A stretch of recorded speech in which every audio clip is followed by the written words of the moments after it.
ಅಂತ. ತುಂಟರಂಗ ಏನ್ ಮಾಡ್ತಿದ್ದ? ಬಾಳೆಹಣ್ಣು ತಂದು ತಿಂದು ಆ ಸಪ್ಪಿ ಎಲ್ಲಿ ಹೋಗ್ತಿದ್ದ? ಈ ತರ ದಿನಾಲು ತಿಂದು ತಿಂದು ರೋಡಿಗೆ ಹೋಗ್ತಿರ್ಬೇಕಾದ್ರ ಒಂದಿನ ಅವ್ರ ತಾತ, ಯಾವ ತಾತ ಹೇಳ್ರವ? ರಂಗನ ತಾತ ಏನ್ ಮಾಡ್ತಾನ, ಹಿಂಗ್ ಬರ್ಬೇಕಾದ್ರ ದಾರ್ಯಾಗ ಬಾಳೆಹಣ್ಣು ಸೊಟ್ಟಿ ಬಿದ್ದದ್ ನೋಡಿರಲ್ಲವ, ಅದ್ರ ಮ್ಯಾಲ ಕಾಲಿಟ್ಟು ಏನ್ ಮಾಡ್ತಾನ, ಬೀಸಿಡ್ತಾನ. ಏನಾಯ್ತಾನ, ಬೀಳ್ತಾಗಿದ್ದಾನ, ಬಿದ್ದ ಮೇಲೆ ಏನಂತದ, ಸೊಂಟ ಬೇನೆ ಅಂತದ. ಅಲ್ಲಿರೋ ಜನ ಇರ್ತಾರಲ್ಲ, ಆ ತಾತ ಕರ್ಕೊಂಡು ಹೋಗಿ ಆಸ್ಪತ್ರೆಗೆ ಸೇರಿಸ್ತಾರ.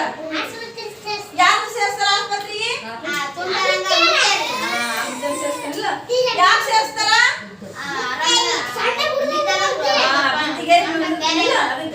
ಅದ್ರಿಂದ ಏನಾಯ್ತಂದ್ರ ಆಗೇನಾಗ್ತದ, ರಂಗಗ ಏನ್ ಯೋಚನೆ ಮಾಡ್ತಾನ ಹೇಳ್ರಿ? ರಂಗ ರಂಗ ರಂಗ ಏನ್ ಯೋಚನೆ ಮಾಡ್ತಾನ? ಬಾಳೆಹಣ್ಣು ತಿಂದಿಗೇರಿ ದಾರಿಗೆ ಹಾಕ್ಬಾರ್ದು, ಒಂದು ಪುಟ್ಟೆಗೆ ಹಾಕ್ಬೇಕು, ದಾರಿಗೆ ಹಾಕಿದ್ರೆ ನಾವು ಬೂತೀವಿ ಅಂತ ಗೊತ್ತಾಗಿ ಅವಾಗ ಯೋಚನೆ ಮಾಡಿ ಹಾಕ್ಬಾರ್ದು. ಯಾಕೆ ಹಾಕ್ಬಾರ್ದು? ಅದನ್ನ ಎಲ್ಲಿ ಹಾಕ್ಬೇಕು? ಕಸ ಒಣ ಕಸ ಇತ್ತಂದ್ರ ಗೋಳೆ ಮಾಡಿ ಬೆಂಕಿ ಹಚ್ಬೇಕಾ? ಹಸಿ ಅದು ಒತ್ತಟ್ಟು ಮಾಡ್ಬೇಕು. ಏನು ನಿಮ್ಮ ಮನೆ